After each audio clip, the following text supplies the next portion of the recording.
Veja no ICL Notícias, segunda edição.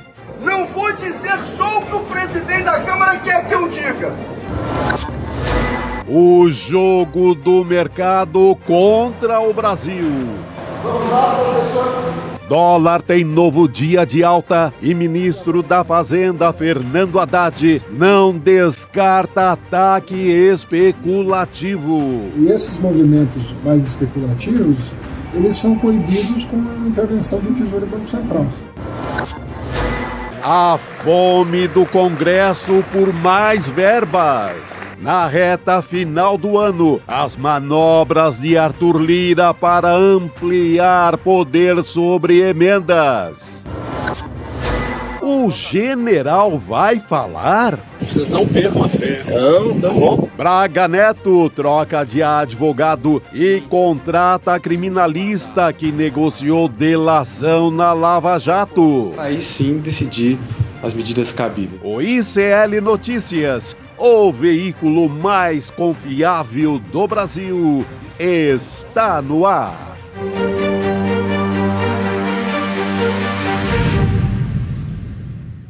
Olá, boa noite. Seja muito bem-vindo, seja muito bem-vindo. ICL Notícias, segunda edição, está no ar. Estamos ao vivaço nos canais do Instituto Conhecimento Liberta, Eduardo Moreira no YouTube e também na Pop TV no Rio Grande do Sul, hoje dia 18 de dezembro de 2024. Estamos ali na meiuca da semana. Chico Sá, Rodrigo Viana, boa noite. Estamos na meiuca de um caos no mercado, né? Produzido por setores do mercado. O dólar bateu na máxima histórica, Chico. Bateu em mais... Fechou a 6,26, Rodrigo. 6,26, né? Eu estava olhando mais cedo que tinha passado 6,20. R$ 6,26 é uma aposta total do mercado contra o governo e principalmente para embolsar, para ganhar dinheiro, né?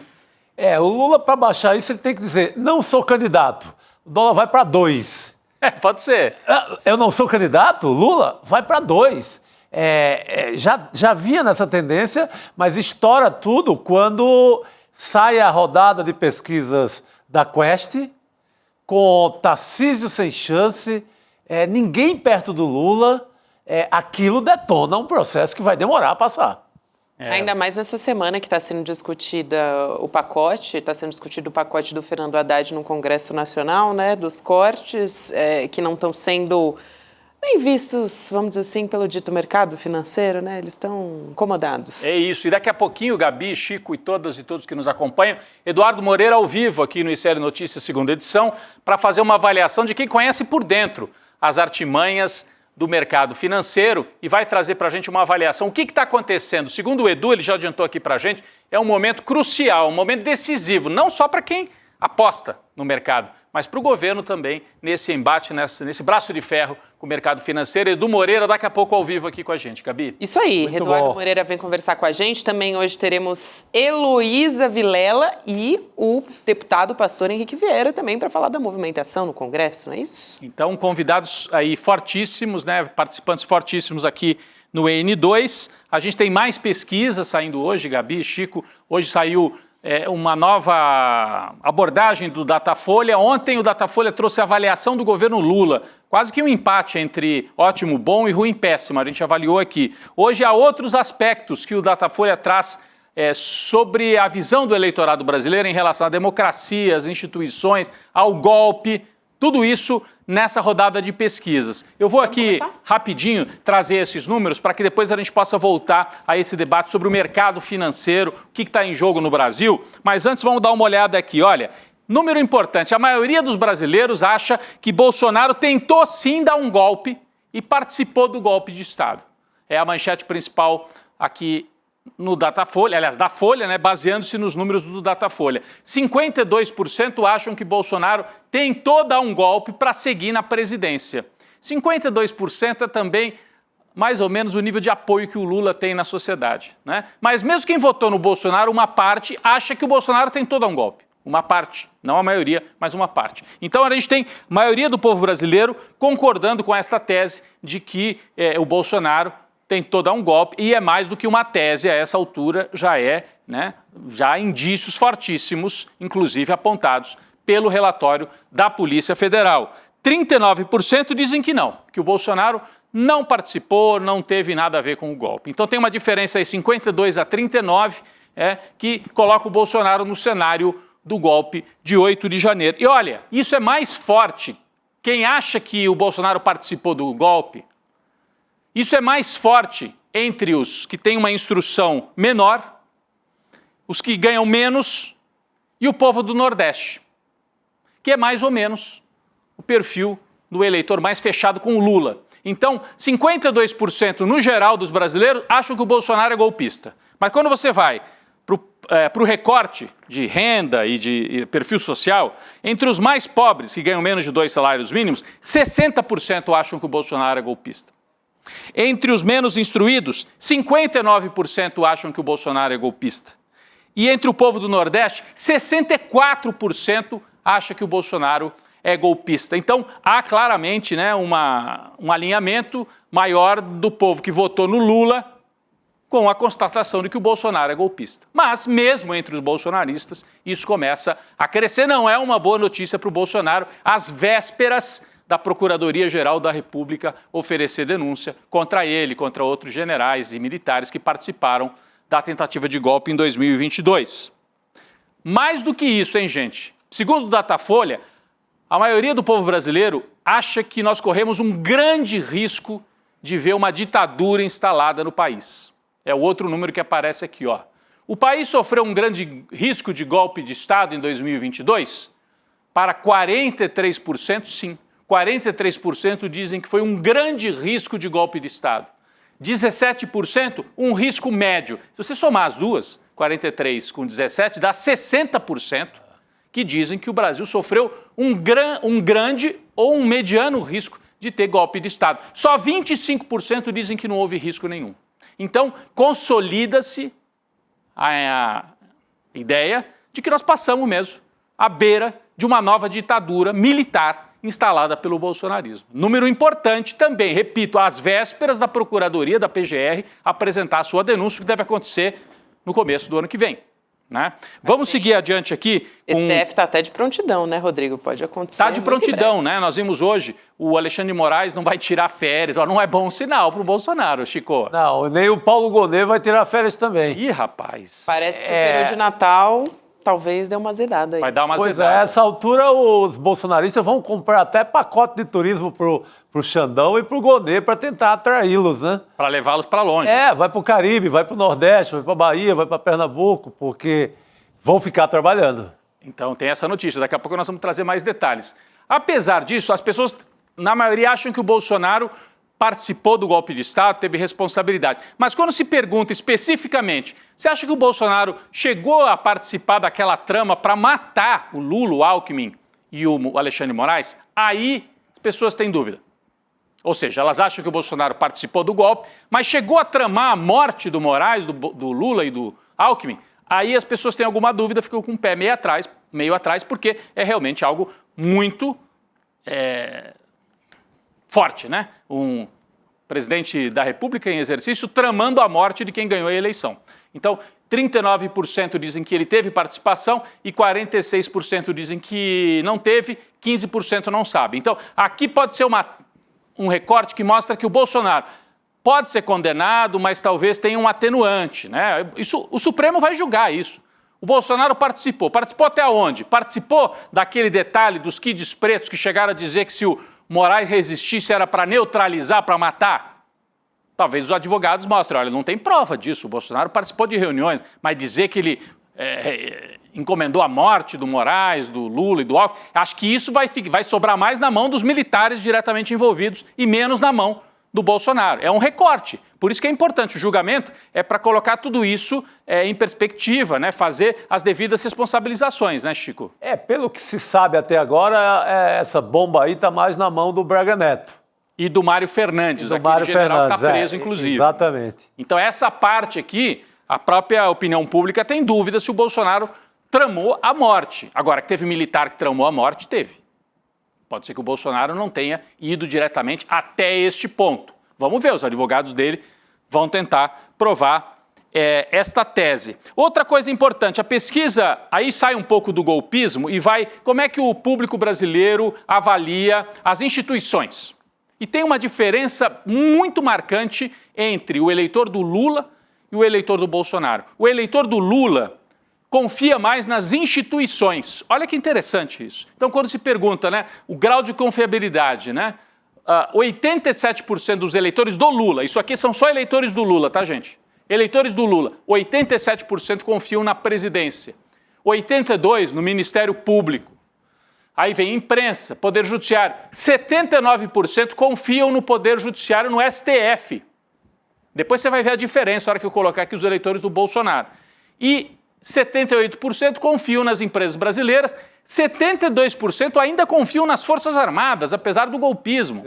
Porque entendem assim, ó, as Forças Armadas são importantes para o país e tal, tem general que é golpista, mas não é que o eleitor do Lula veja as Forças Armadas como inimigas, né? Interessante esse recorte, né? E redes sociais estão lá embaixo, ó, 52%. As pessoas desconfiam das redes sociais, o que é um bom sinal, tem que desconfiar mesmo.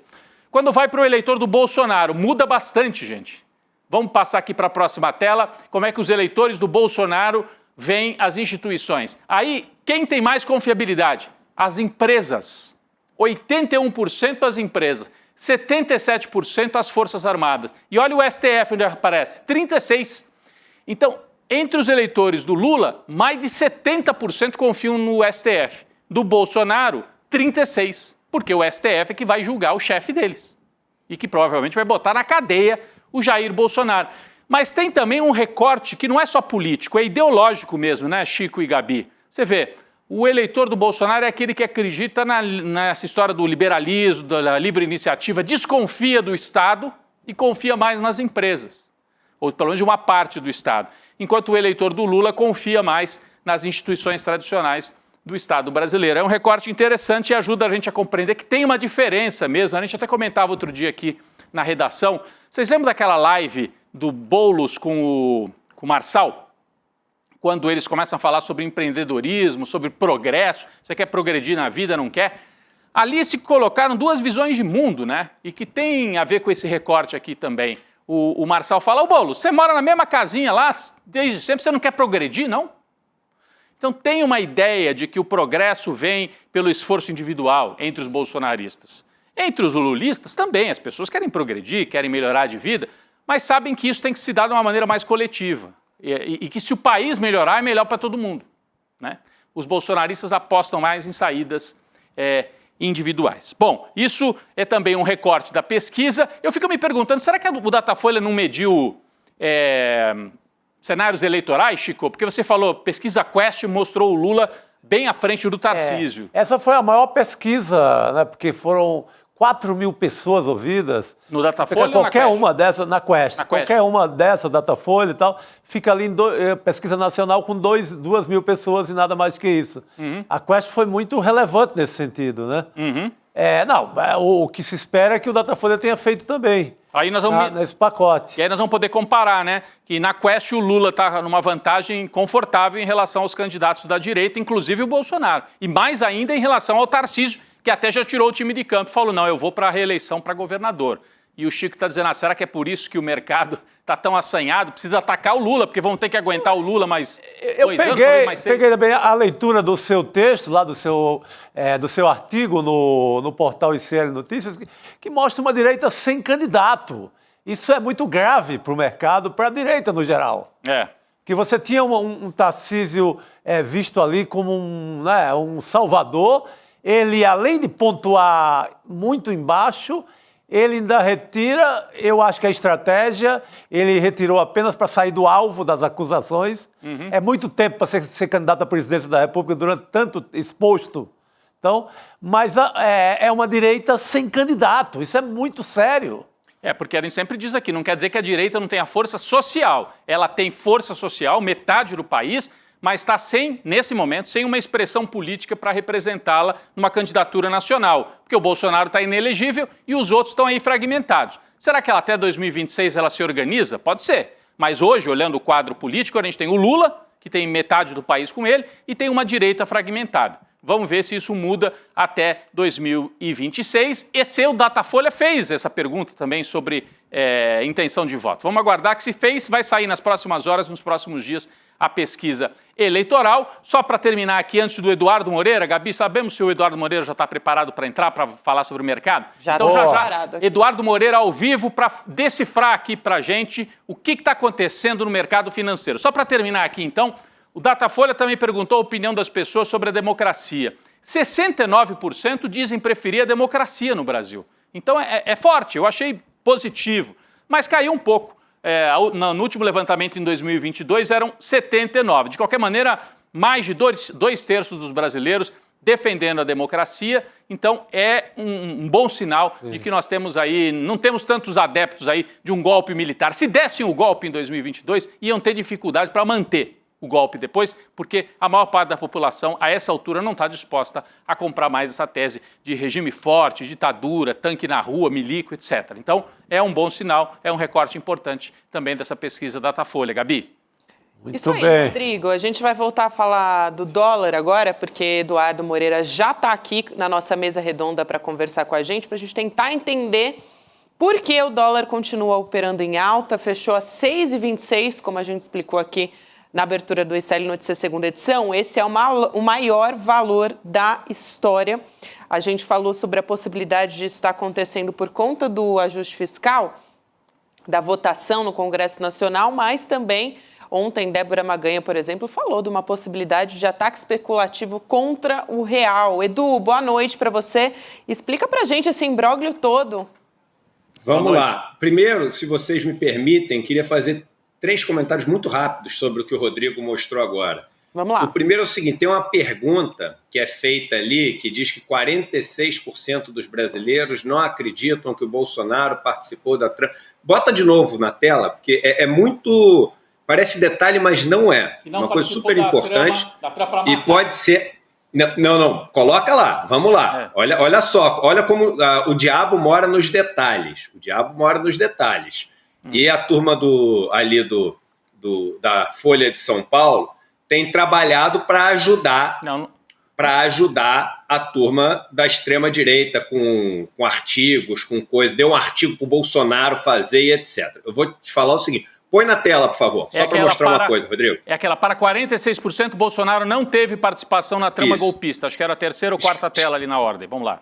Olha o detalhe, aí é o matemático entrando na história, o engenheiro, não é essa não, gente, voltando, é aquela que está escrito para 46%.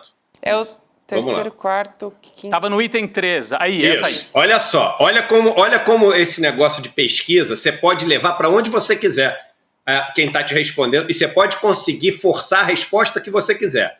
Para 46%, Bolsonaro não teve participação na trama golpista e em plano para matar Lula. São duas coisas completamente diferentes. São completamente diferentes. Porque realmente esse negócio do plano de matar o Lula, o Alckmin e Moraes é uma coisa muito mais difícil de você acreditar. É uma coisa, assim, absolutamente extrema. Porque uma pergunta é, o Bolsonaro teve ou não teve participação na trama golpista? Ponto. Essa é uma pergunta e eu tenho certeza absoluta que a resposta seria diferente. Não, mas daí deu 52%, Edu. Daí deu 52% quando é só essa pergunta, que é a primeira que ele te mostrou. Não, eu sei, mas olha só, Rodrigo. Quando você faz essa pergunta, não existe essa pergunta das duas coisas juntas.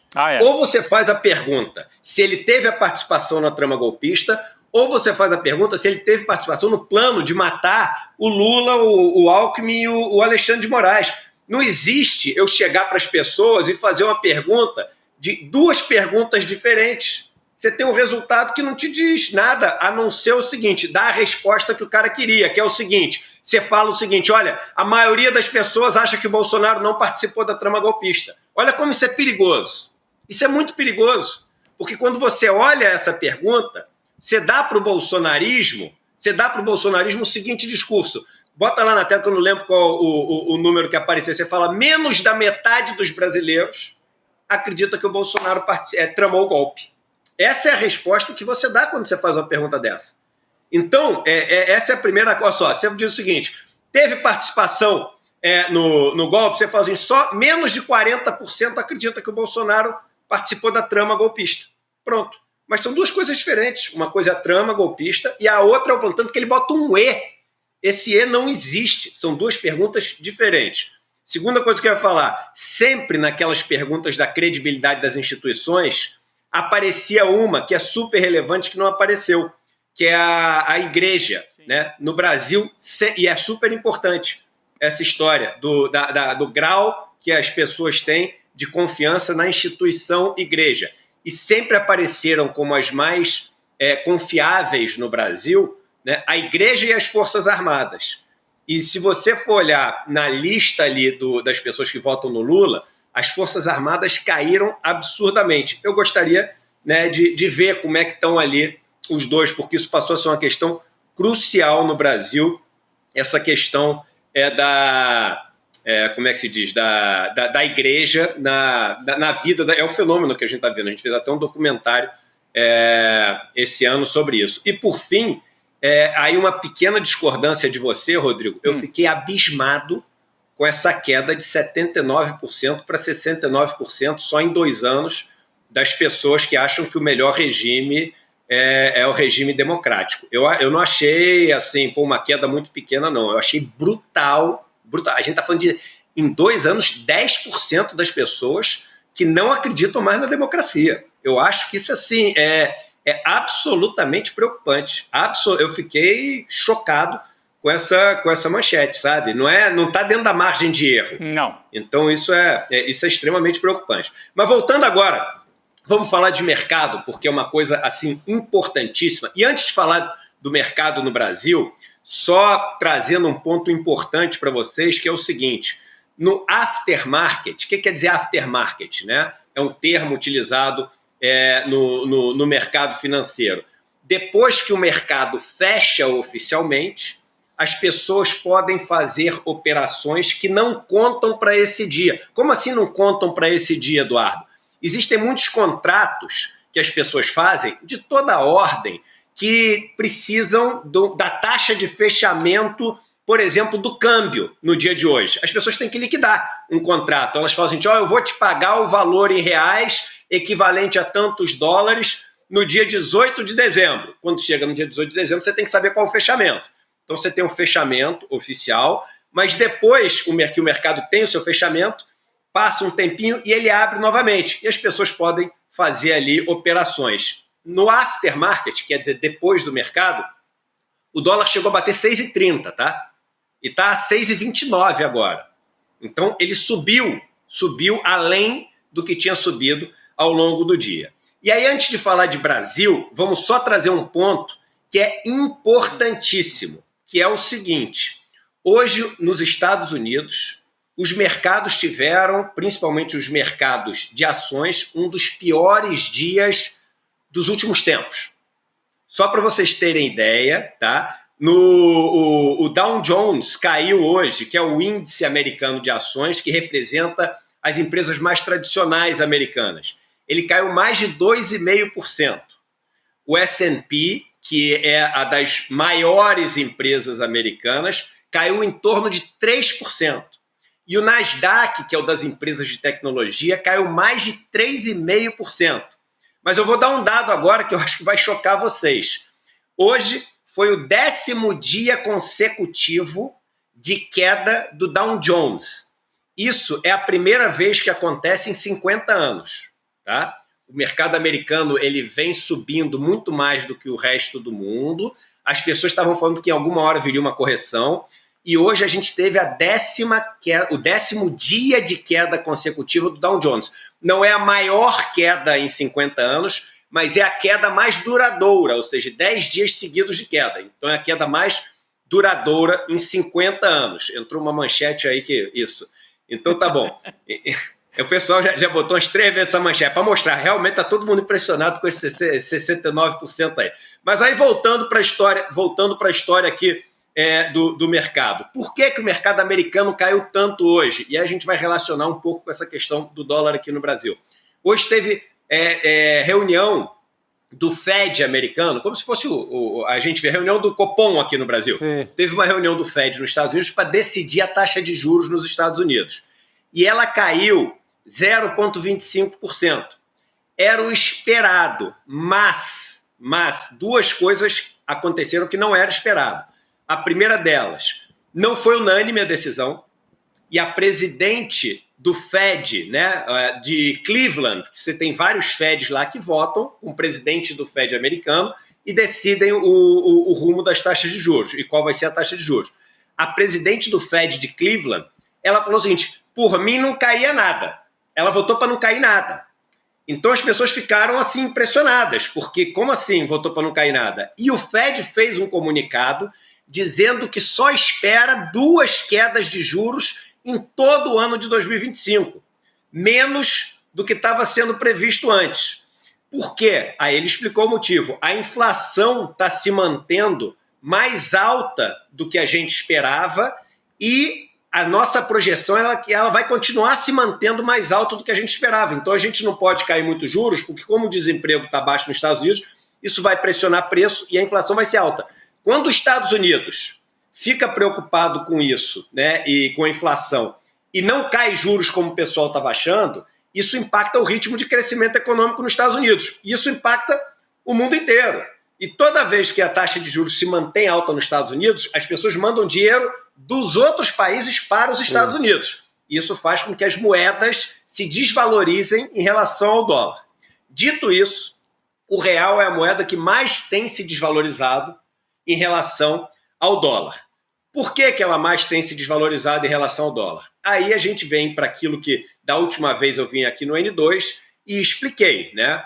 O mercado ele entra num ciclo de apostar contra. Quando ele aposta contra, ele faz com que a taxa do dólar ela suba muito. Quando a taxa do dólar sobe, as taxas futuros, a taxa futuro dos juros sobem também, porque você fala, com dólar mais alto você vai ter inflação. Para segurar a inflação você vai ter que subir juros. Na lógica que é a lógica que funciona aqui no nosso tripé macroeconômico do câmbio flutuante, da taxa de juros e inflation target ali, né, que é a meta de inflação. Então você fala o seguinte, se o dólar subir, a inflação vai subir, se a inflação subir, eu vou ter que subir juro. Só que quando você sobe o juro, você desacelera a economia e faz com que as pessoas investam menos. Quando as pessoas investam menos, as pessoas ficam achando que o Brasil, enfim, vai ter um problema para continuar o seu crescimento necessário para equalizar suas contas, a sua situação fiscal, sai investimento do Brasil, o dólar sobe mais, sobe mais, aí você começa o ciclo negativo, tudo piora. E você tem o ciclo virtuoso e vicioso, isso que a gente está vendo é um ciclo vicioso, onde a piora traz piora que traz piora. Quando o mercado todo aposta na piora, você começa com a especulação. E vamos lembrar um dado importantíssimo, que as pessoas falam muito pouco. Hoje, de cada 10 notícias, matéria da Piauí, da revista Piauí, que, por sinal, é um bom exemplo disso, mas de cada 10 notícias que a gente lê de economia, 8 são de portais, sites ou jornais cujo dono é alguém do mercado financeiro. É um banco ou uma corretora. As pessoas se esquecem disso. Não era assim há 20 anos atrás. É assim hoje. O mercado tinha influência sobre a mídia, mas não era dona da mídia. Então, hoje, o poder de especular se somou ao poder da narrativa, de você criar a notícia que você quiser. E se somou ao poder explosivo das redes sociais, de você criar pânico, de você criar tudo que você quiser. Então, isso está acontecendo. Eu, infelizmente, acertei aquilo que eu falei na última vez que eu vim aqui no N2, que eu falei, olha, a esquerda está minimizando isso, dizendo que isso é só papo da Faria Lima. Eu falei, não, o negócio não é só papo, não. A gente pode estar entrando num movimento que vai se retroalimentar e vai levar a gente para uma situação crucial. Eu falei isso no último N2, tem até corte meu na internet. Aconteceu exatamente o que eu, infelizmente, queria estar errado, mas aconteceu exatamente o que eu tinha falado. Chegamos agora a 6h30. E aí tá todo mundo achando, cara, ferrou, agora vai para 6h50, vai para 7, o Brasil vai quebrar, vão pedir o impeachment do Lula. Não é isso. Não é isso, porque as pessoas se esquecem do princípio básico de para que você faz uma chantagem. Ninguém faz uma chantagem para matar o refém. As pessoas fazem chantagem para negociar. É isso que as pessoas têm que entender. O que vai acontecer agora? A turma da Faria Lima, sabe o que ela está fazendo nesse momento? Ela está olhando para o telefone, esperando o telefone tocar. Com a faca aqui encostada no pescoço do... Ela sabe o seguinte, cara, porque chegou num ponto que o governo falou, ferrou. Porque com dólar a 6,50 não tem como, a inflação vai lamber, a inflação vai subir. Com a inflação lambendo, a opinião pública vai se voltar contra o governo vai perder popularidade. Não tem como, se os preços começam a subir muito, as notícias ficam todas ruins, o governo perde popularidade.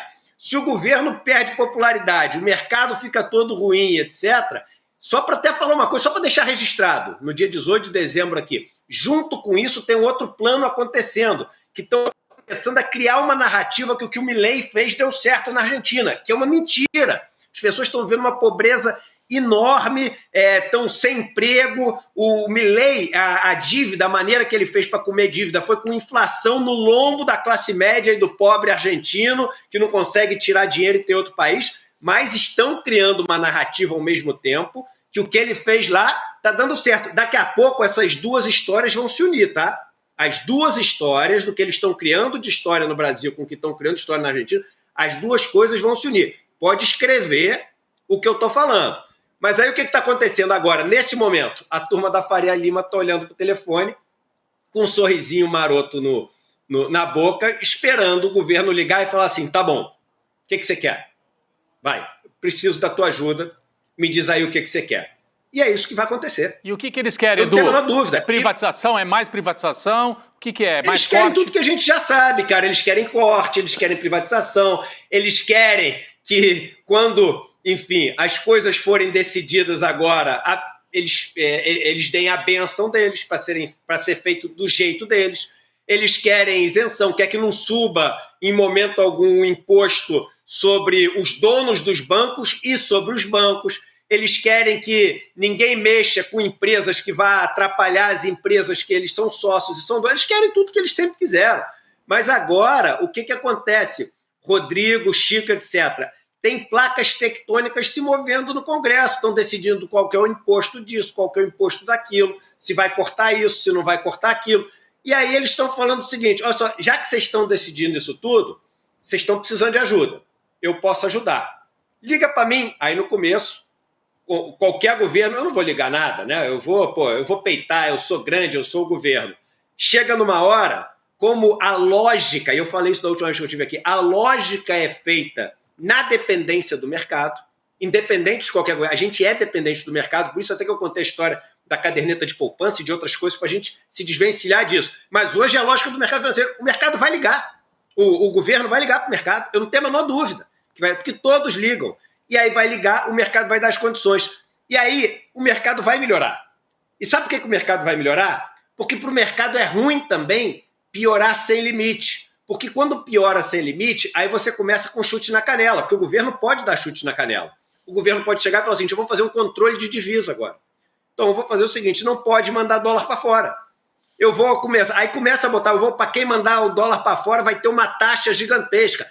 Aí começa a fazer a heterodoxia, que é o que a turma morre de medo, porque aí pode pegar no bolso deles, pode engessar dinheiro deles, pode congelar dinheiro deles. Não falando do mercado, não é congelar poupança, não é nada disso. É mexer com o dinheiro grande da turma, que eles não querem também. Eles sabem que se vai no limite, não resta alternativa para um governo. Nenhum governo quer fazer isso. Você perde investimento de fora, você perde um monte de coisa. Mas quando você chega no limite do limite do limite, isso é feito. É só olhar a história, que foi feito várias vezes. Então está naquele ponto que o mercado está assim, esticamos o suficiente para o cara negociar, o cara precisa que a gente ajude ele, porque senão ele vai agora entrar no momento de perder popularidade que ele também não quer, e a gente não quer que o cara chute na canela. E, a gente já ganhou o dinheiro que tinha que ganhar, já deu o nosso recado, agora a gente consegue o que a gente precisa e o mercado volta à normalidade. Vai voltar para 5,50? Não vai, não vai. Mas a minha aposta é que não vai sair piorando para sempre, porque a qualquer momento o telefone da Faria Lima ali vai ligar e a gente não vai nem ficar sabendo que isso aconteceu. Mas vai ter o combinado para os dois lados saírem vivos da história, o mercado 10 vezes melhor, porque ganhou dinheiro nessa piora toda, mas para os dois lados saírem vivos nessa história, vai ter em algum momento aí esse combinado, esse acordo de cavalheiros. O que me ocorre na metáfora do Edu, da chantagem, e eu fico pensando naquela cena de alguém que sequestra e coloca a arma na cabeça do outro, é que às vezes dá errado. Às vezes, quem está sequestrando acaba executado, ou executa a vítima, né? Então, às vezes pode dar errado, né, Edu? Assim, com certeza. Um dos dois lados... Isso que eu tô te falando é cheio de risco. É cheio de risco. Pode dar tudo. O dólar, é claro que o dólar pode ir para 7. É claro que a inflação pode, a partir de agora, lamber geral. O governo pode perder popularidade, o mercado pode perder dinheiro, pode começar a ter heterodoxia, controle de... Pode ter um monte de coisa. Mas eu só estou falando assim, não é feito para isso. O sequestro não é feito para o cara ir preso e matar o refém. Tem um motivo, né? Sim. Então a turma lá, ela está ali esperando o telefone tocar para conseguir o que ela queria. Que é o valor do sequestro. Assim como no Congresso é o valor das emendas, Rodrigo. Não tá fácil, não tá fácil. Edu, obrigada por hoje. Foi importante aqui para a gente conseguir colocar uma lupa no que está acontecendo. Importantíssimo. Aí. Valeu, Edu. Valeu, então, gente. Valeu. Um abraço aí para vocês. Obrigado. Boa noite. Em suma, o que o Edu disse para a gente é que o objetivo dessa especulação e do ataque especulativo não é derrubar o Lula, é conseguir vantagens. Pode acabar gerando uma instabilidade gigantesca em que um dos dois lados, enfim, não negocie no ritmo que o mercado gostaria, né? Mas na leitura política você enfraquece o governo perante a sua plataforma de campanha eleitoral em 2022. Você compromete, inclusive, essa isenção, que seria de até 5 mil. 5 mil reais. Tem que cobrar dos grandes em cima. Exatamente, porque você não vai mexer mais com quem ganha um pouco mais. Porque para você isentar quem ganha até 5 mil... Você tem que tirar quem ganha... os lucros e dividendos altíssimos. Exatamente. Isso que o Edu falou, essa turma não quer pagar nem 10%, que é a proposta do pacote do Haddad. E esse que é o problema para o Congresso Nacional, né? Ter justamente que tirar o dos mais ricos. E uma parte do sequestro assim, quando o Edu usa a metáfora do sequestro, uma parte do sequestro é essa. Esqueçam isso de cobrar imposto a mais de quem ganha muito. Esqueçam, tirem isso da mesa, acabou. Exatamente. E aí, se tirar isso, não dá para dar isenção até 5 mil reais. E aí é o que o Chico falou, perde o discurso da campanha de 22. Você tem um governo fraco, sem uma grande bandeira para a próxima eleição. Mesmo com esse cenário da direita não tendo um baita candidato até agora, com o Bolsonaro inelegível, mas você tem o Lula ali, o mercado força a ter um Lula capenga até a eleição. É isso. Essa a aposta. Já que a direita não tem candidato, vocês também não vão ter. Hoje o mercado está fazendo a política, né? Está fazendo o jogo político que a extrema-direita... Quer dizer, se a gente imaginar, né, que em 18 e 22 os ultra-neoliberais usaram o Bolsonaro como ferramenta, agora não estão podendo usar o Bolsonaro porque ele está inelegível. Estão indo direto para o combate. Direto. Porque em 18 você elege o Bolsonaro com o posto Piranga. O que era o posto Piranga, Paulo Guedes? Era isso, era o mercado com um capitão que defendia a tortura de candidato. Em 22 repetiram a aposta, perderam. Agora não tem Bolsonaro, que está inelegível, estão tendo que ir direto para o combate, sem intermediários. Nas outras vezes tiveram intermediários. O PSDB já foi esse intermediário de uma maneira muito mais tênue, o Aécio e tal, o Serra. Agora foi o Bolsonaro. E eles não têm intermediários, agora é diretamente o mercado contra o Lula. O Lula negocia sempre, Gabi. A gente sabe que o perfil do Lula e do Haddad é de negociação. Agora está tendo que negociar com a arma apontada para a cabeça. E vai tentar, né, salvar agora, nesse primeiro momento, como numa velha... Ele aposta na habilidade política dele que possa chegar no último ano melhor do que o mercado quer. O Lula. O Lula. Mas é difícil, porque os caras vão cobrar alta essa fatura. Vai cobrar alta essa fatura, Chico. Isso porque a gente tem diversas instâncias ali que a economia está melhorando. Mas, ainda assim, o que o mercado quer é falar de arcabouço fiscal. Você começou a ter artigos já, né? O Edu falou que a cada 8 meios de comunicação que fala de economia, a cada 10, 8 são de bancos ou de banqueiros, etc. Hoje teve um que falou que o Brasil não aguenta mais 2 anos de Lula. Isso é uma senha, a meu ver, uma senha radical, né? Sim. Extremista, para envenenar o cenário político.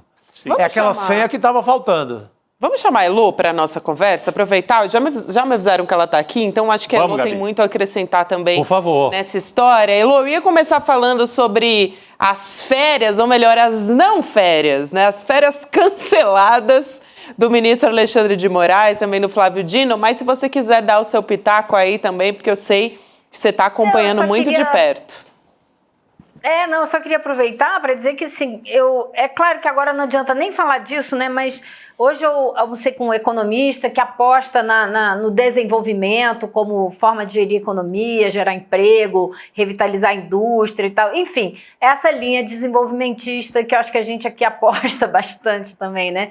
E ele estava falando que ele vê um erro de origem, sabe? Essa ideia de que você não pode propor nada diferente do que o mercado quer logo de saída, que já colocou o governo de cara numa camisa de força, que é essa meta de inflação de 3%, que é o arcabouço fiscal, tudo dentro de uma lógica que é a lógica do mercado. E agora a gente continua, quer dizer, o governo, né, o país continua refém dessa lógica, porque de saída não propôs uma outra lógica. Não sei se teria conseguido, mas talvez tivesse mais margem de negociação do que tem agora, não sei. Mas, enfim, o que a gente vê é que essa lógica perversa da chantagem de tornar o governo refém se repete no Congresso, né? É exatamente o que a gente está vendo essa semana com a votação desse pacote de ajuste fiscal, que enquanto não sai a grana das emendas, não tem votação. Então, assim, está custando por baixo 4,2 bilhões de reais, que é o volume de emendas que o governo teve que liberar, e com aquela trapaça inacreditável de última hora do presidente da Câmara, que não só obrigou o governo a soltar esse dinheiro, como incluiu projetos que nem estavam lá nesse pacote de emendas, que já tinham sido aprovadas pelas comissões da Câmara. Ele cancelou o trabalho das comissões e meteu mais uma lista ali. Então, assim, 70 milhões só para Alagoas, de 180 novos projetos, 180 milhões de reais em novos projetos, 40% tudo para Alagoas. Então, assim, é chantagem em cima de chantagem.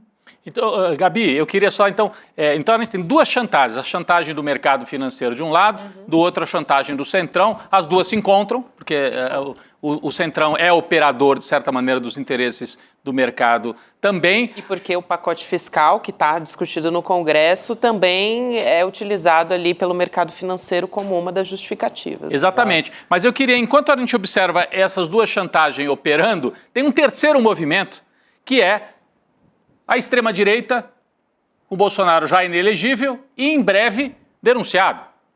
Porque esse movimento que a gente viu hoje, você trouxe para a gente aqui no nosso grupo interno aqui do Jornalista Escuta, prestem atenção. Alexandre de Moraes está cancelando as férias.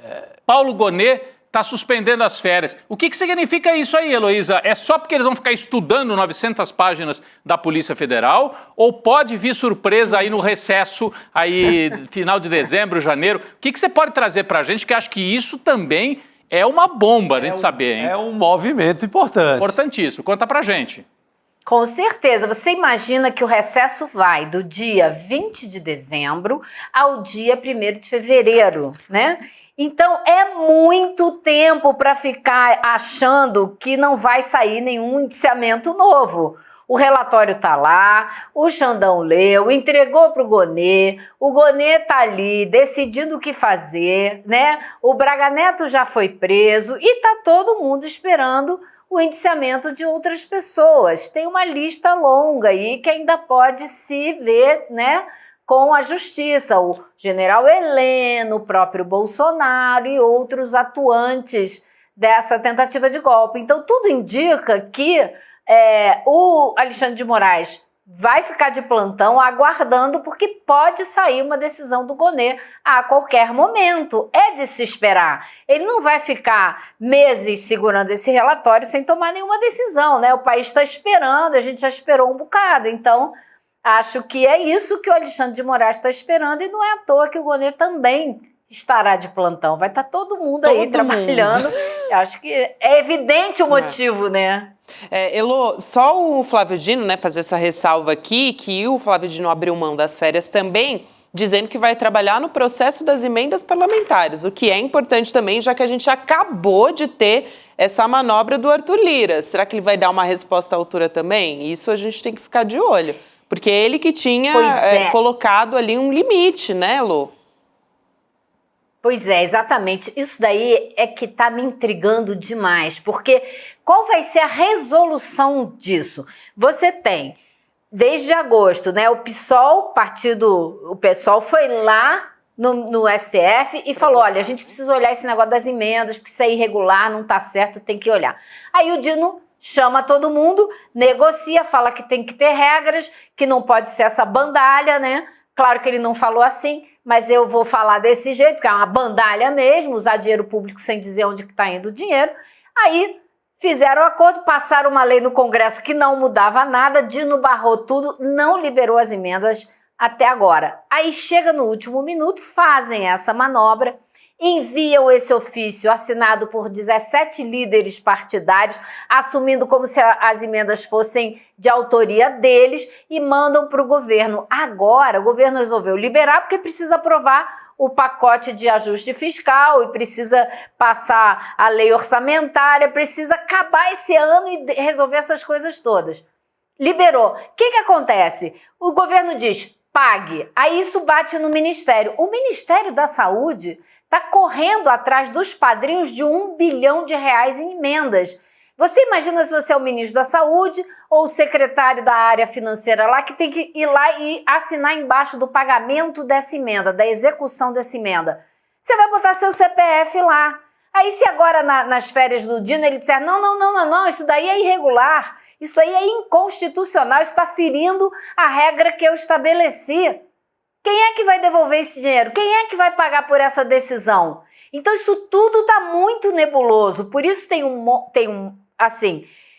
a esplanada dos ministérios apavorada, muita gente exigindo o nome dos padrinhos dessas emendas, tem deputado voluntariamente já mandando o seu nome e dizendo qual é a sua emenda para o ministério e dizendo que só vai votar no pacote de ajuste fiscal depois que o dinheiro cair na conta. Ou seja, imagina a situação, a tensão que está acontecendo nesse momento ali entre a praça, né, a Praça dos Três Poderes e a esplanada dos ministérios. Tem tensão para todo lado, Gabi. Tem tensão, inclusive, de general preso também, né? Pois é, já que a gente está falando aqui da tensão com a, vamos dizer assim, a anulação das férias do Moraes, né, abriu mão das férias aí, e os golpistas com certeza devem estar preocupados com isso, né, talvez até cancelem o peru de Natal, como diz Chico Sá. Tem o Braga Neto nessa história também, né, ele decidiu trocar de advogado. Informação aqui, ele foi preso no último sábado, né? A gente falou muito dessa história, mas a família dispensou Luiz Prata, que estava defendendo o Braga Neto desde que ele foi indiciado pela Polícia Federal, portanto ali no final de novembro, né? E quem está assumindo o posto agora é o advogado criminalista José Luiz Oliveira Lima, que já defendeu o Zé Dirceu no julgamento do Mensalão, também na Operação Lava Jato, né, com delatores ali, ele também atuou nessa função. E ele foi responsável, por exemplo, por fechar a delação premiada do Léo Pinheiro, empreiteiro, dono da OAS. Olha ele aí na tela.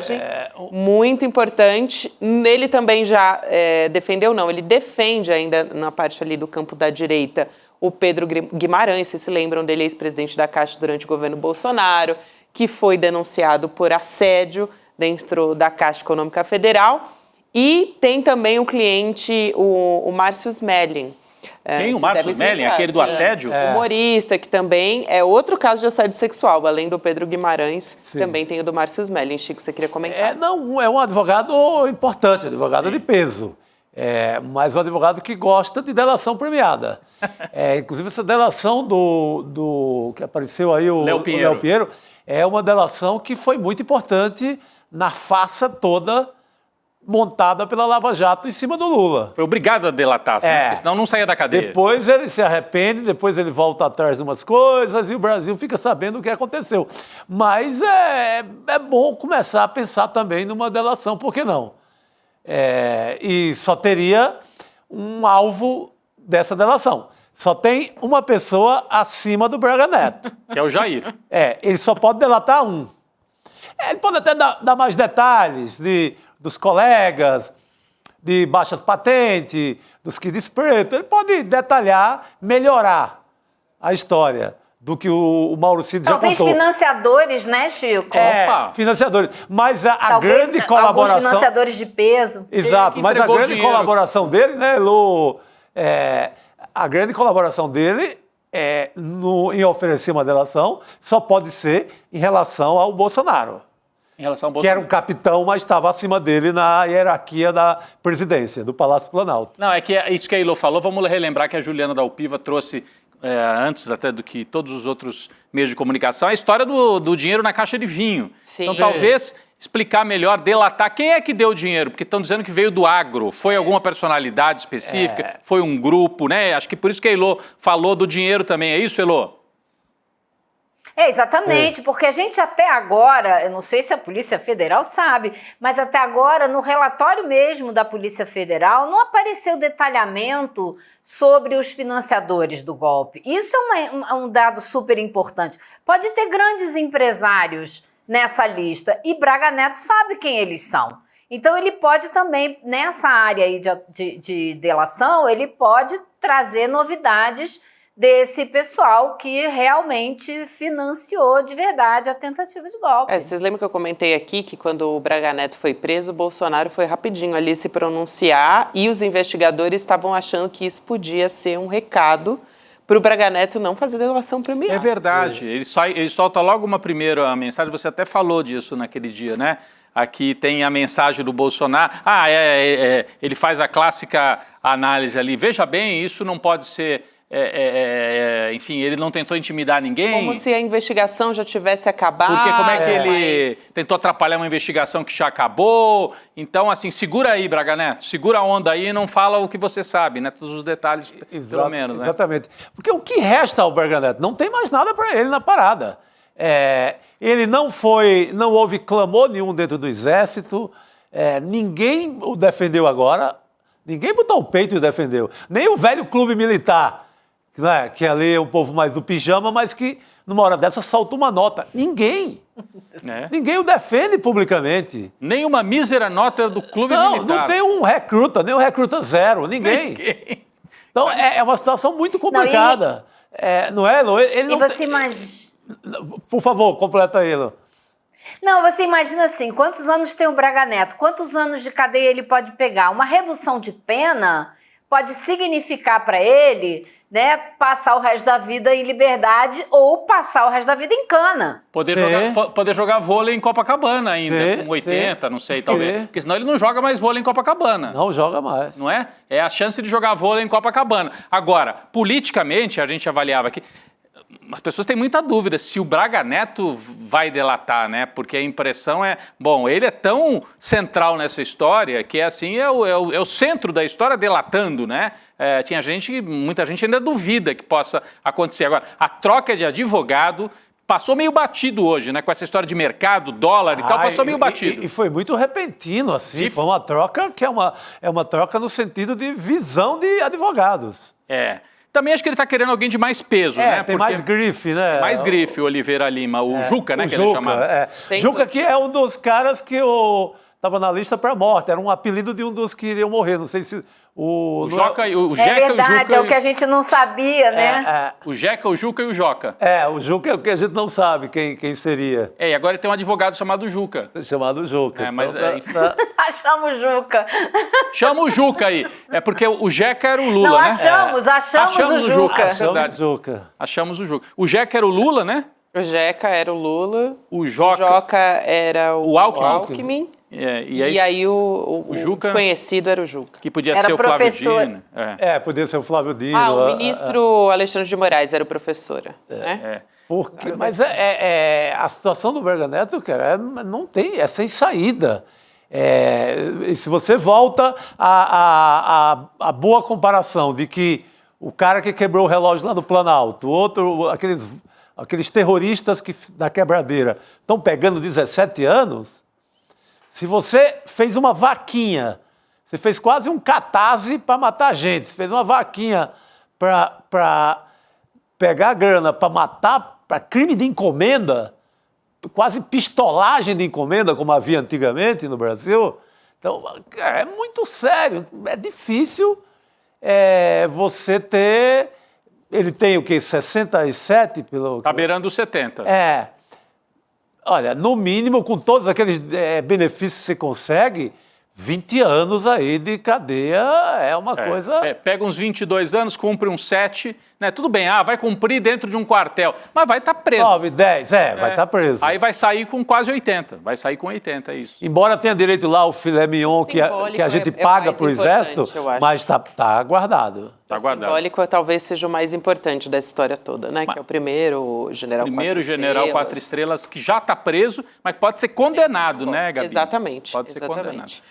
Mais do que a prisão dele em si, eu acho que pra gente no Brasil o que importa é ver o julgamento e a condenação. É isso, Elô. Aula de história ao vivo. Boa. Perfeito, Elô. Tem também, entrando ainda nesse ponto a respeito dos golpistas, mas entrando para falar da anistia aqui, saiu agora há pouco uma pesquisa da Datafolha sobre o golpe que a gente trouxe e saiu mais um número agora há pouco. Que é um outro recorte da mesma pesquisa. Outro recorte da mesma pesquisa, exatamente. Datafolha mostrando 62% são contra a anistia aos participantes do ataque golpista do 8 de janeiro. Então, a gente não tinha essa informação, é uma informação nova, e aí a gente tem alguns outros recortes dentro dessa manchete que sai do Datafolha agora, né? Eleitores de Bolsonaro e trabalhadores informais são os que mais apoiam a anistia aos condenados do 8 de janeiro. Então, eleitores de Bolsonaro, por exemplo, Elô, 45%, assalariados, sem registro, 38%, empresários, 37%, evangélicos, 37%, homens, 37% também. A gente aqui mostrando alguns recortes que foram feitos. Interessante, né? Porque isso é mais ou menos a base eleitoral que a gente sabe que ele não perde, né? Aquele núcleo duro ali que nunca deixa de ser bolsonarista. Então tá coerente, né? E eles querem anistia, né? Quer dizer, você só anistia alguém que cometeu um crime. Então, reconhecem que ele cometeu o crime e querem anistia, essa turma. Mas a maioria da população brasileira, quantos por cento, Gabi? 62, segundo... 62%. Ou seja, quase 2/3 dos brasileiros são contra a anistia. Precisa avisar lá a Carol Detone na CCJ, que outro dia ela falou lá na hora de votar a anistia. Estamos aqui para votar, precisamos votar porque é o clamor da sociedade. Não é o clamor da sociedade. De forma alguma. 2/3 têm o clamor de não anistiar golpista. E isso é uma boa notícia. Fica mais difícil o jogo para o Bolsonaro.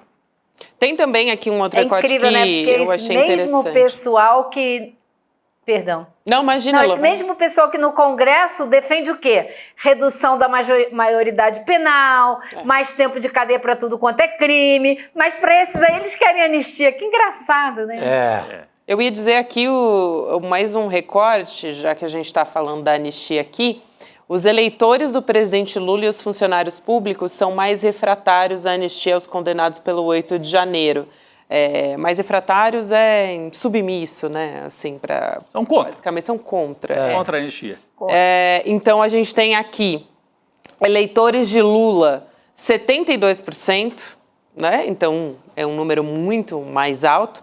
Funcionários públicos, 68%, estudantes também, 68%, desempregados, 67%, e moradores do Nordeste, 66%. Então o contrário, né, Elô, também é verdadeiro aqui, quando a gente está falando de... Agora eu acho pouco, viu? Acho pouco. Eleitor de Lula, 70 e tantos %. Funcionário público, 68%. Acho muito pouco. Tinha que ser 95% no mínimo. Ora... Que isso, cara? Os caras tentaram acabar com o nosso sistema democrático. Queriam matar o presidente, o vice, o ministro do Supremo. Que é isso? Por que as pessoas estão com a cabeça? Vocês não se dão conta da seriedade que é isso? Ainda que muitos não tenham votado no Bolsonaro, não porque apoiam o presidente Lula, mas ainda assim a gente está falando de um golpe à democracia, né, gente? A gente não tá falando... devia ser beirando os 100%, né? Exato, Chico. Isso. Mas esse recorte também é interessante aqui para a gente seguir falando a respeito disso. Gabi, a gente está falando de militar que pode ser condenado, se o Braga Neto vai ou não delatar e tal. Mas tem general chateado, sabia?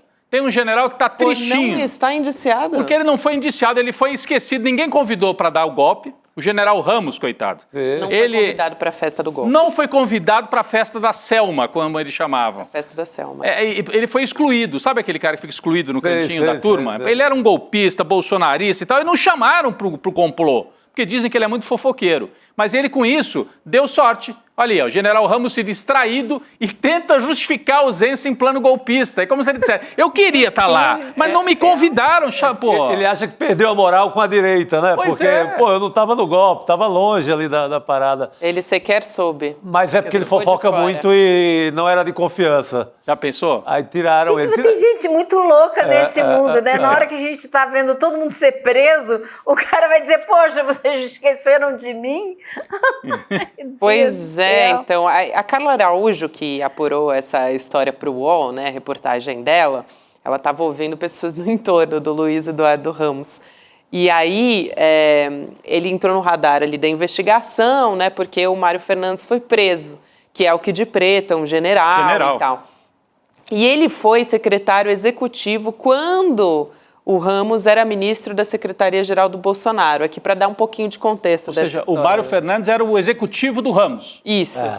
E daí planejou o golpe sem avisar o chefe, foi isso, Gabi? É um pouco isso. Eu acho que aqui meio que a gente tem um pouco... Ele ficando chateado por conta disso, mexeram no roteiro, tiraram o restante da história que eu queria contar, viu?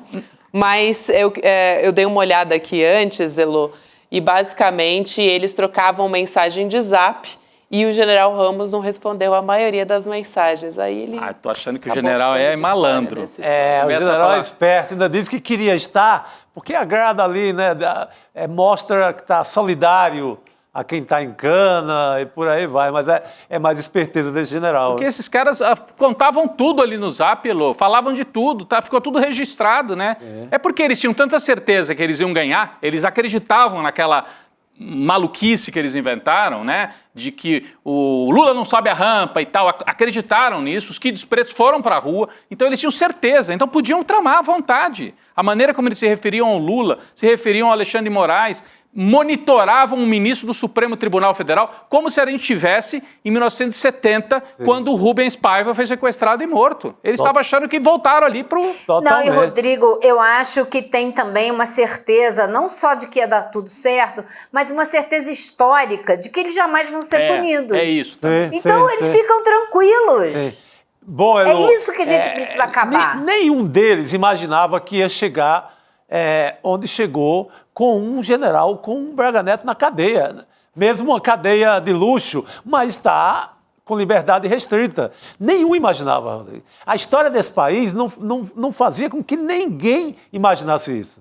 E olha como é que a história dá uma volta curiosa, né? Porque Alexandre de Moraes, que foi nomeado ministro do Supremo pelo Temer, que por sua vez foi um golpista que derrubou a Dilma com o apoio dos militares, nomeia o Alexandre de Moraes, que depois vira o sujeito que enfrenta os militares em 22, se evita que eles avancem mais, e que está sustentando o julgamento e vai adiante. E quando se propõe, vamos fazer acordo, né, desde o começo do governo e tal, ele não, porque queriam a cabeça dele, né, e ele sabe disso, ele teve acesso a isso tudo. Então, a história dá uma volta, assim, incrível. É um plot twist. É um plot twist. É porque é um homem que veio da direita paulista, o Alexandre de Moraes, é muito improvável. Se fosse o Flávio Dino nesse papel, a gente falaria, olha, o Flávio Dino está lá e tal. Mas é um homem que veio da direita paulista, né? Conservador, mas professor de direito constitucional e que não traiu... Mas legalista, né? Não traiu... Legalista, não traiu... A sua trajetória. Nem a Constituição, né? Ele está só seguindo. Interessante mesmo. Como é que essa história deu a volta. E o general Ramos, ou por malandragem, ou porque foi excluído da turminha, tá aí reclamando, não me convidaram para a festa da Selma. Ele e o Mourão também. O Mourão ficou fora da parada. Outro excluído. Mas o Mourão é porque ninguém leva ele a sério, ali é meio daquela turma da chacota ali. Que chama aí também o golpe de... Ele usa um termo assim... Ele usa o termo... Tabajara. Mas esse é porque ficou fora, ele tem um pouco de inveja, porque ele foi desconsiderado totalmente, né? Sem dúvida. Ele perde a condição de vice que ele tinha para o Braga Neto e escanteiam ele, né? É tanto que ele vai achar... Não, e ele como vice, ele era completamente desconsiderado, né? Completamente. Olha a diferença de atuação, de participação, de importância que tem o Alckmin e o que tinha o Mourão. Sim, o Alckmin não só é um ministro de Estado, como é vice, e tem uma atuação importantíssima nesse governo. Claro. O Mourão era um Zé Ninguém no governo, inclusive se desentendeu com o Bolsonaro várias vezes. E virou vice meio por acaso, né? Que essa história já foi contada. Quem ia ser o vice ia ser o príncipe Orleans.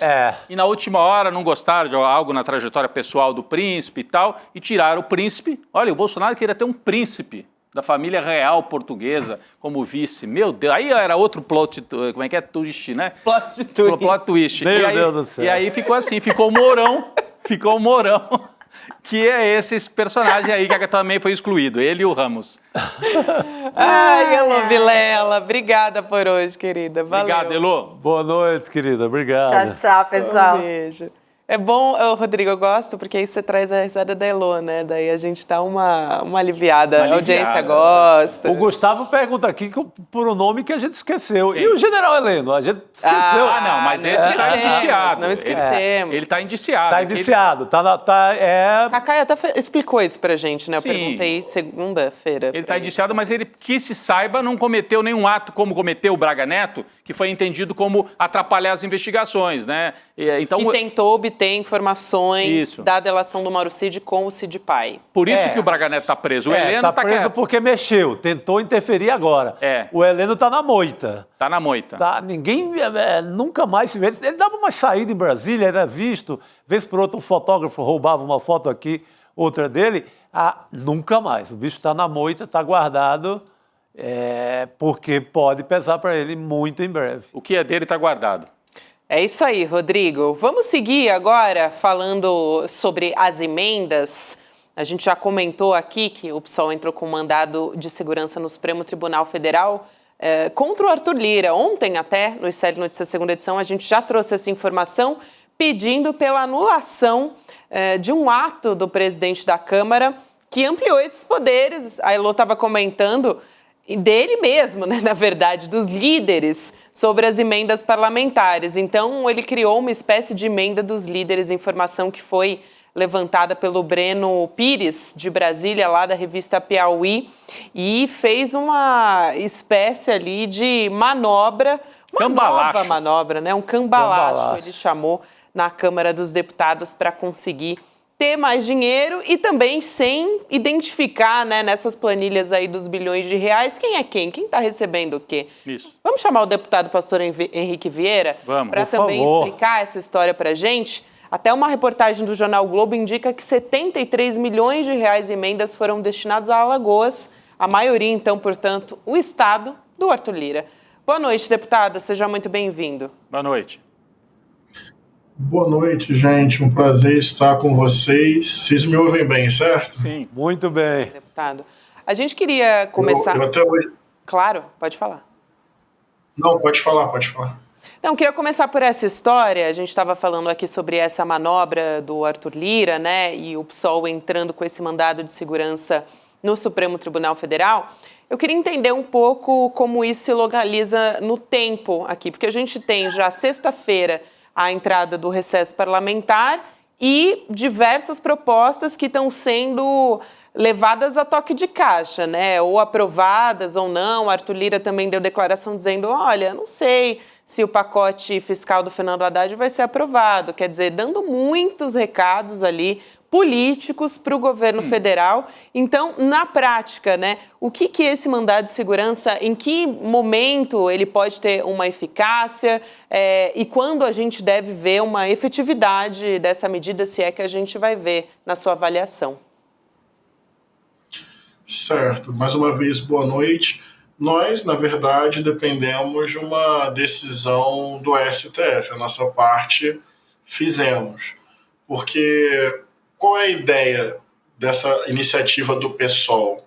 Mesmo com a decisão do STF, que busca dar parâmetros de transparência, rastreabilidade, controle social às emendas, nós entendemos que ainda há falta disso tudo na aplicação das emendas parlamentares, ou seja, aquilo que o STF tentou coibir corretamente não está, de fato, conseguindo. vocês falaram aí, e tem várias manobras mesmo, especialmente nas chamadas emendas de comissão. Quando nós perdemos a individualidade da emenda, quem está propondo? Qual o critério para distribuição destes valores entre as comissões? Por que algumas comissões recebem mais, outras comissões recebem menos e tem comissões que não recebem? Por que não é o colegiado destas comissões, então, que de forma aberta e transparente debate, decide e define a aplicação destas emendas? Por que acontece dessa forma? Em que lugar esses critérios são definidos? Para onde esse dinheiro vai dentro das comissões e para onde esse dinheiro vai lá na ponta? Então, mesmo com todo o esforço do STF, especialmente a partir do Flávio Dino, e tudo começa com uma ação do PSOL lá atrás, o que nós estamos verificando é que pode ter contorno, pode ter melhora, pode ter um nível maior de controle, mas ainda continuamos nas casas dos bilhões, sem transparência, sem critério objetivo de distribuição, sem rastreabilidade, sem controle. Então, esse é o problema em si. A temporalidade das coisas não nos cabe mais, porque entramos com essa ação no STF e agora depende de uma decisão que vem de lá. Bom, deputado, outro assunto que a gente quer trazer aqui também, além dessa história, né? Tem outra discussão na Câmara, que são as novas regras para o reajuste do salário mínimo, que fazem parte desse pacote fiscal do Haddad, que a gente já comentou muito aqui também. E no ano passado, o presidente Lula retomou a regra atualizando o valor do salário mínimo de acordo com a inflação do ano anterior, né, com o crescimento do PIB de 2 anos antes. Eu queria ouvir a sua avaliação, deputado, a respeito dessa proposta, né, que está sendo discutida ali. E tem sido também importante essa história do salário mínimo também, porque algumas pesquisas saíram mostrando que as pessoas não têm conhecimento, né? A sociedade não tem um conhecimento ainda de que essa é uma proposta importante e que está dentro do pacote fiscal. Pois é, esse tema é muito complexo e muito importante. Nós do PSOL somos base de sustentação do governo Lula. É o governo que hoje nos dá condições de enfrentar a extrema-direita, defender a democracia e retomar políticas de crescimento econômico com inclusão social, tirando pessoas da fome. Então, nós temos essa seriedade diante do cenário que vivemos no mundo e no Brasil.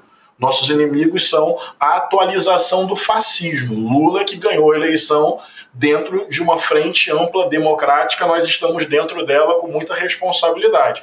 Agora, esse pacote de ajuste fiscal, nós não podemos ter acordo, inclusive querendo ajudar o governo Lula a cumprir o seu programa eleito nas urnas em 22 de melhorar a vida do nosso povo. Eu tenho 2 minutos para explicar a ideia desse pacote? Posso desenvolver rapidamente esse raciocínio? Sim, diga lá, pastor.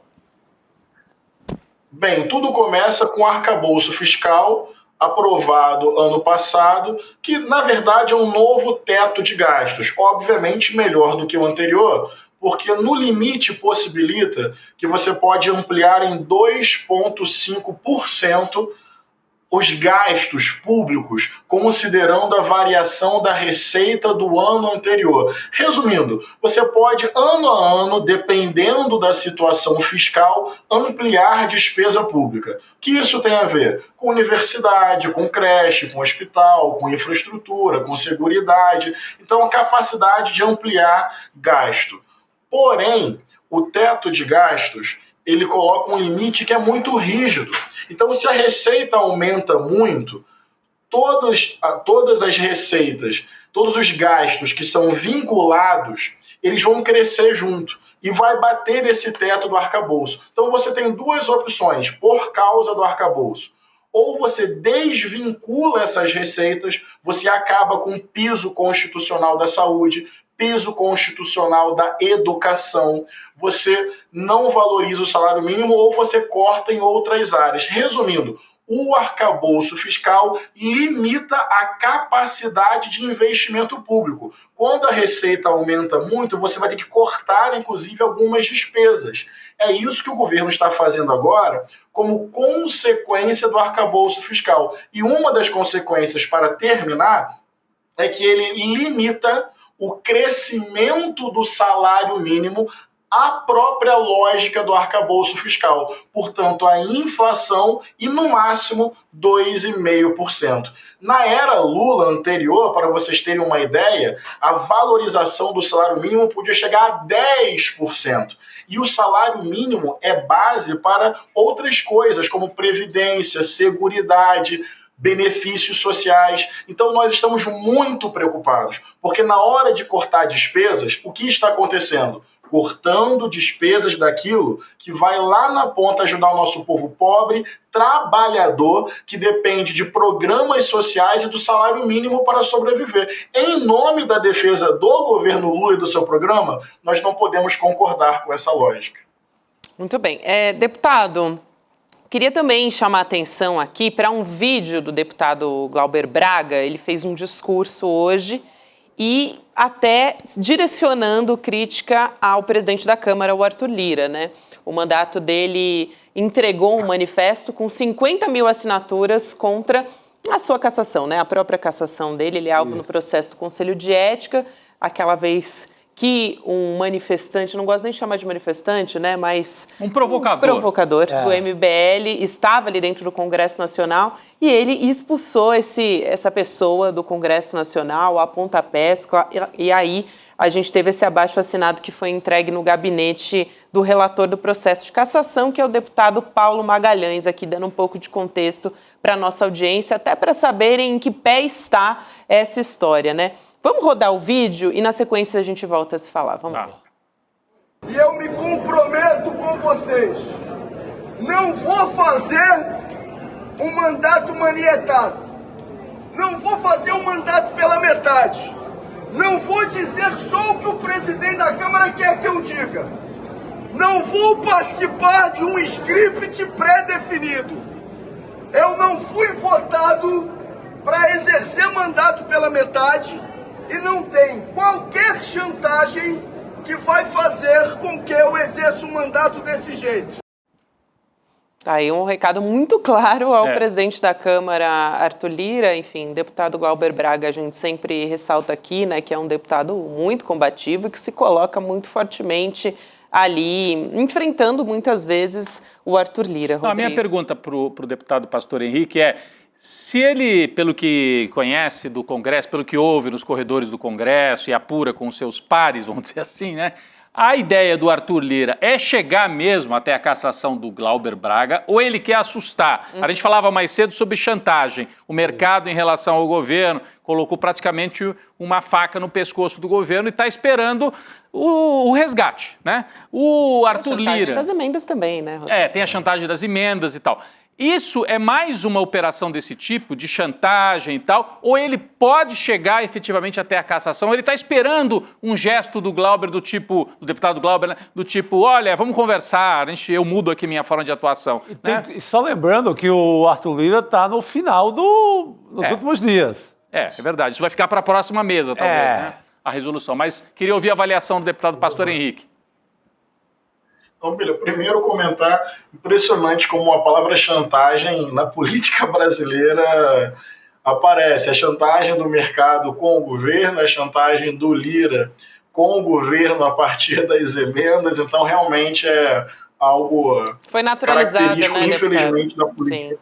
Exatamente, é algo comum, mas que não deve ser naturalizado. Isso. Porque é o rebaixamento do debate de ideias, é tudo na base da chantagem. Bem, primeiro, solidariedade total ao companheiro Glauber, ele é alvo desse processo de perseguição que o MBL provoca, com hostilidade, com violência, e o mandato dele precisa ser protegido e defendido em nome da democracia. Não é só defender o mandato do companheiro Glauber, é também defender a democracia.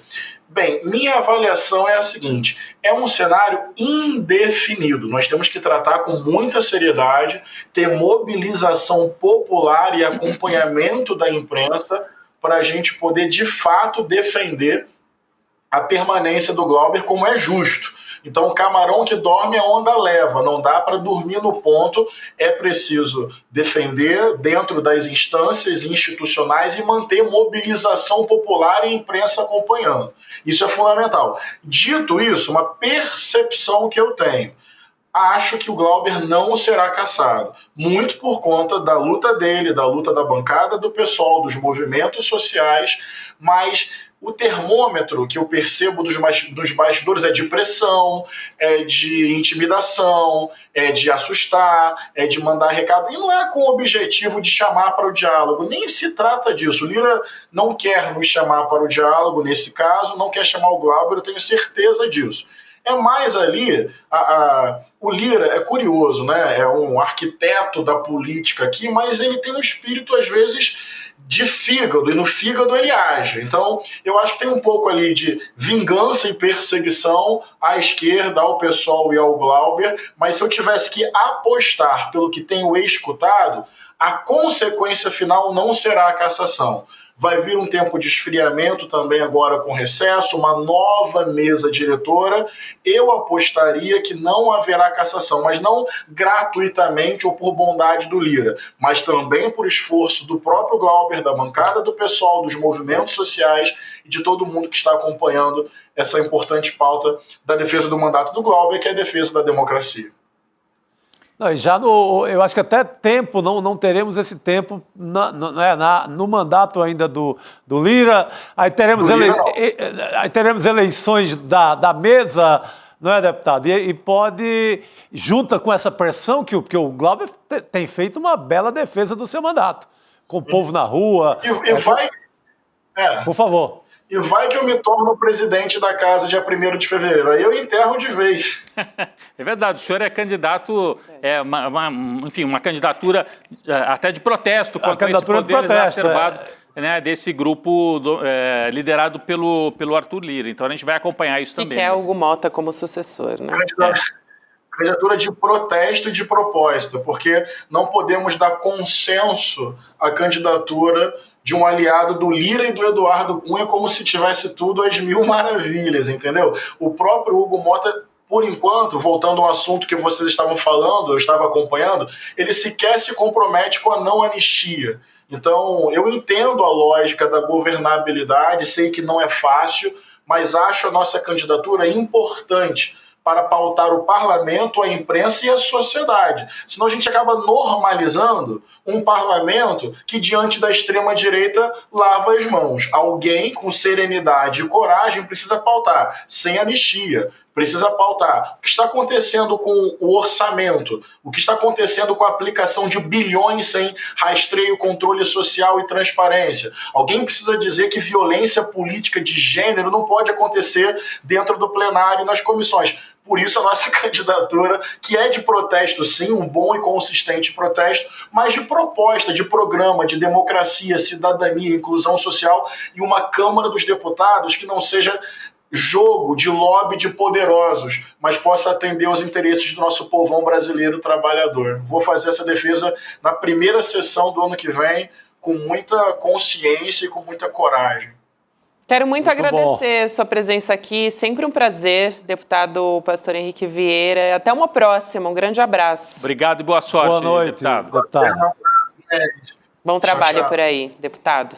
A gente segue por aqui, Rodrigo. Tem uma história que acabou de sair, que olha, vocês estão prontos? Você que mora em São Paulo também, que está nos acompanhando de São Paulo, principalmente, presta atenção nessa história, porque a alta do dólar, a gente tem uma repercussão nacional aqui também, claro, internacional a respeito disso, né? Já teve até Donald Trump essa semana falando e influenciando no nosso câmbio.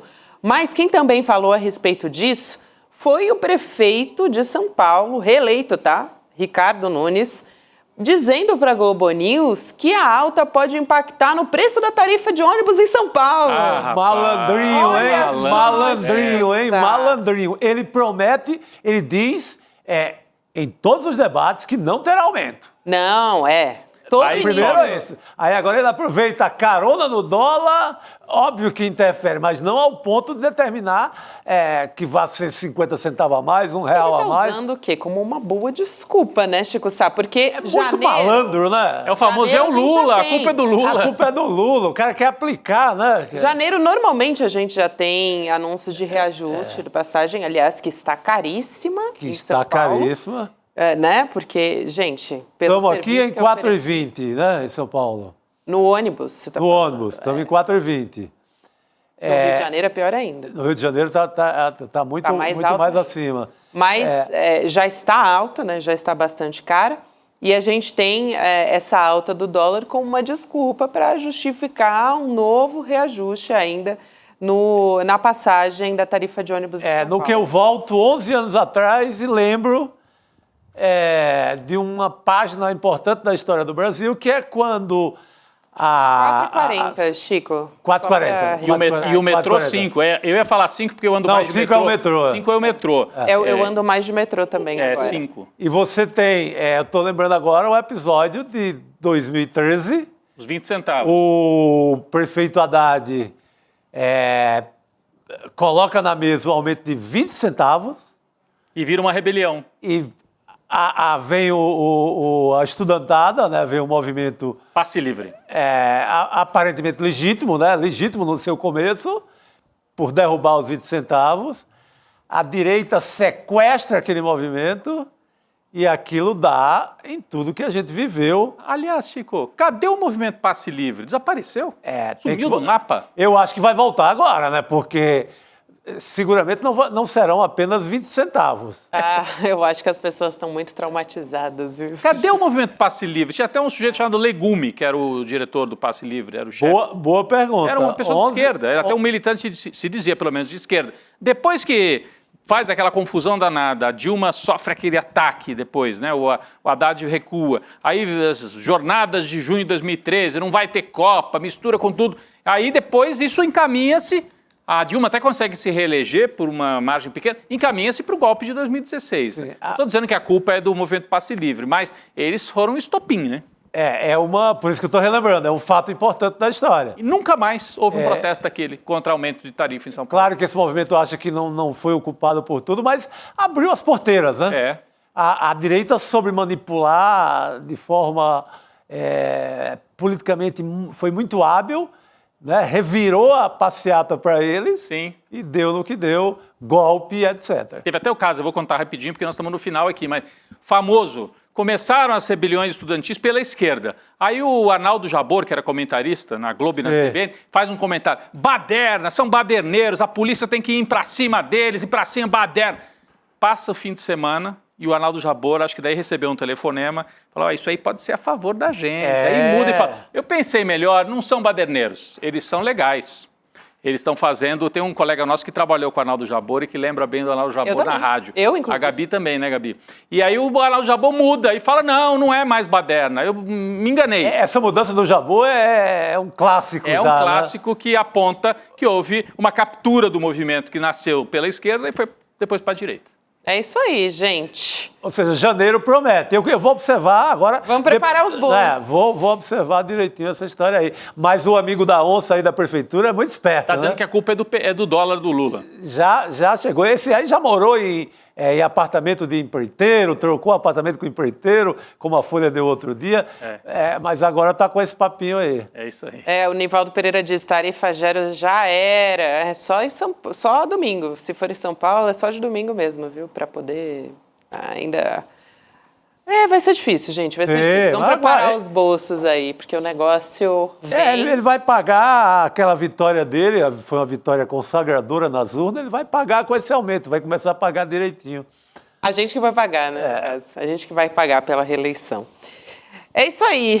Chico Sá, Rodrigo Viana, quero também lembrar aqui que a gente teve a aula O Paradoxo da Escolha com o professor Barry Schwartz, e o ICL vai liberar um conteúdo inédito hoje, a partir das 8 horas da noite, uma entrevista exclusiva com o Barry Schwartz e o Eduardo Moreira entrevistando o Barry, né? O professor, psicólogo.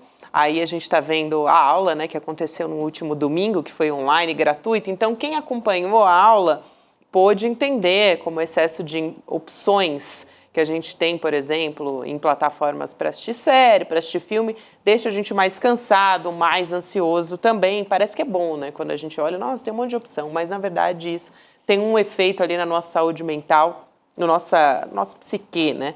Então, para não perder essa conversa, você acesse cln2.com.br, ativa a notificação para receber o alerta assim que a transmissão começar, ou então você pode ficar aqui nesse vídeo com a gente e a partir das 8 horas você pode acompanhar a entrevista. Fica um pouquinho aqui, espera, dá meia horinha, né? Vai fazer outra coisa, vai tomar um cafezinho, volta, dá um banho, café, volta. Fim de ano, clima bom. Agora, sabe o que eu ia comentar, Rodrigo? Hoje o Chico Sá voltou com as camisas. Eu fui provocado ontem, né? Fizeram que eu tava com camisa de... Demore falou, pô, tá muito simples. Camisa de gerente. Pô, hoje eu... Voltou. Nada contra os gerentes. Tá sempre chique, Chico Sá. Tá sempre elegante, então quero fazer... Agora, até o final do ano vai ser na extravagância. Ah, daqui pra frente é lá em cima a meta, é lá em cima. Também agora a gente tem... Gabi, você tá de kimono hoje, é isso mesmo? Você gostou? Eu gostei. Oriental, a coisa... Pode dizer que eu não reparei, fica só reparando no Chico. Eu também tô, pra ficar à altura do Chico, eu também vim com uma estampa. Todo mundo chique. Tem que ficar na altura de Chico Sá, não é fácil. Não é fácil, Rodrigo, é um desafio diário pra mim. É isso. A gente vai ter agora também o professor Lindener Pareto no Provocação Histórica. Gente, essa entrevista eu quero muito assistir. Creuza Oliveira, quase da família, trabalho doméstico, escravo, aliás, escravidão no Brasil. De novo, eu aqui com a minha miopia, não conseguindo enxergar.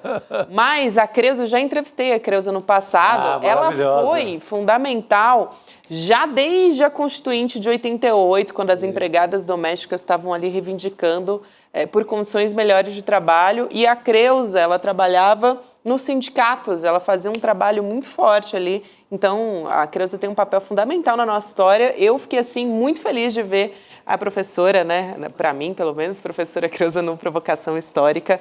Excelente. Agora, né? Terminou muito bom, terminou, já tá lá. Vamos Lindener nessa, e a então. Creuza. Vamos ganhar a partir de agora. Boa noite a todos. Rodrigo, Chico, estaremos de volta amanhã. Opa, valeu, amanhã, gente. Mais uma. Amanhã.